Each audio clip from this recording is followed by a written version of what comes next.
So let's talk about my June reads. So I read 17 books in the month of June. I started the month off by reading Claimed by the Barbarian Warlords by Charmaine Ross. And I read the follow-up Stolen by the Barbarian Warlords. That's kind of a series I'm just going to keep in the background when I need a little palate cleanser. I like it. I get sick of the Alpha Omega thing. Aliens, they get transported to another planet, like solar flares or some shit happens, and of course they're an Omega. And then they find their, three alien barbarian mates, and you know how that goes. So it's good. It's a good time. It's like a little funny. There's action. Alpha and Omega. It's gonna be spicy, spicy. For book club, we read The Book of Azrael.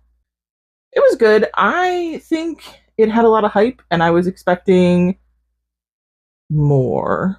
But I feel like that series probably builds up, and I want to continue reading it. I just have not gotten there yet. This Inevitable Ruin by Matt Dinniman. The end of the Dungeon Crawler Carl series, and that broke my soul. So then I, immediately went and read some Alien Smut by Honey Phillips to make me feel better, and then follow that up by reading Hattie Jacks' new release, The Longing.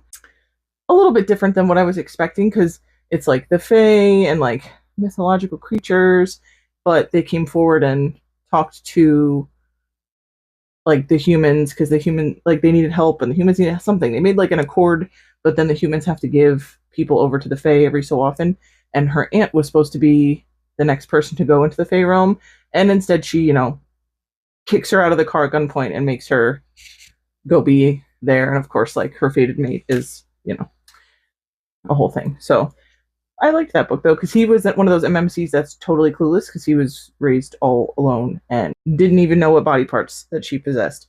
And then I read Aurelian Prisoner by Corin Cain. It was okay. Alien romance. It had a slightly different premise. It was reverse harem. I'm, on a side note, very tired of the whole I must rescue my sister trope. I don't know. I'm over it. But it wasn't a bad read. It was just me. So I read a couple Honey Phillips books. I read Alien Most Wanted, Caged Beast, which really reminded me of Prison Planet Barbarian by Ruby Dixon, but not close enough to be but there was some resemblances of it where they're on a prison planet, have to escape, and yada yada.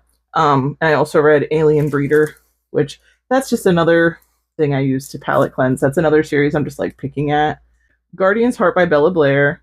Also, I want to know what happens, but I didn't really like the FMC. And if I don't like the FMC or the MMC, I'm kind of you're okay. There's all these secrets. He's an alien, she's human, abduction, he rescues her, yada yada. And he's this elite guardian guy, but it wasn't badly written. The story is fine. I was just being a mood reader, And then my queen, Ruby Dixon, came out with Korvax Challenge, and we're back on the ice planet. We're with the clones. I still love getting glimpses of my friends, my Liz, my Rahash, the kids. So they get dropped on the ice planet and basically do everything wrong and have no clue what they're doing and somehow still survive. Oh, and then I read A Darkness So Sweet by Emma Hamm.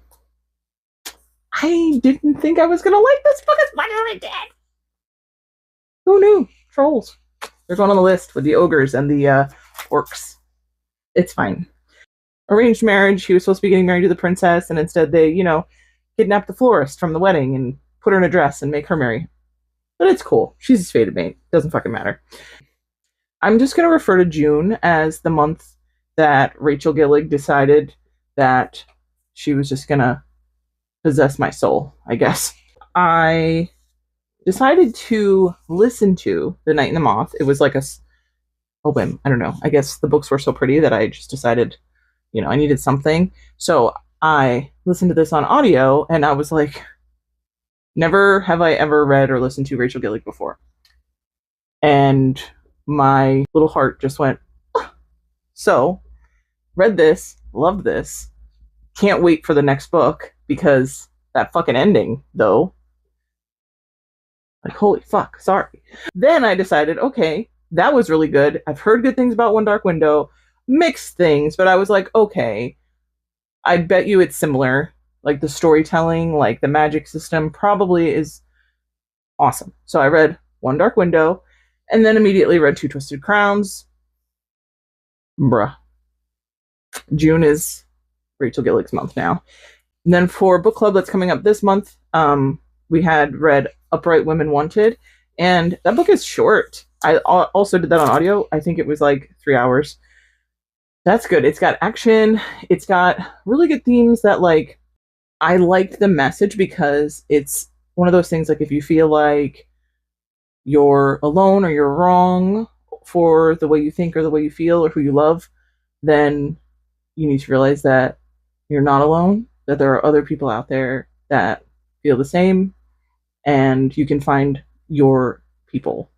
You just have to sometimes make that leap of faith or do something, maybe have some courage to do something that you normally wouldn't do, and you can find your community.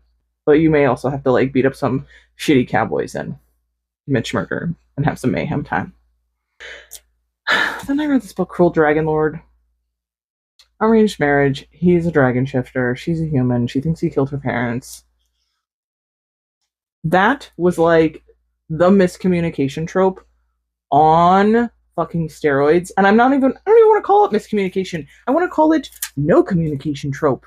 Like, none, zip, zero, zilch. That book enraged me. If it wasn't on my Kindle, I would have thrown it across the room. Like the whole fated mates trope can only get you so far if you won't even talk to the other person. Or every time they would try to talk to each other, they would kind of just, like, be snarky and then bang it out and then not talk to each other for a week. I feel like that meme with the lady and all the, like, the numbers, like, what the fuck? And then I finally finished Onyx Storm. I don't know. I had a hard time because I started to read it when it came out. First of all, it arrived late, which pissed me off, considering I pre-ordered it like a year ahead. Then I started it, and I was like, and I'm one of the few that loved Iron Flame. Fourth Wing was meh, good enough to get me to read the rest. But I actually really liked Iron Flame, and for some reason when this started, even though it kind of felt like Iron Flame just continued, I just couldn't. So I started it, put it down. I got the graphic audio, didn't realize it was 2 parts, and the second part doesn't come out until July, but this was early June, and so listened to half of the book, and I was like, all right, I'm halfway through, I can do it. And then I read the last half, so this was a whole endeavor for me. But I finished it. And now I gotta see what happens in the next one. And I know it's been spoiled all over TikTok, but I ain't gonna be that gal. So, yeah. But what the fuck? All these books this month had me going, what the fuck? I don't know. And going through that list just makes me realize I read some really chaotic shit. Oh, and I passed all my classes in my first semester back at college. So, it was only 2 classes, but still. Let me know what you're reading. I want to talk about it. Okay? Love you. Bye!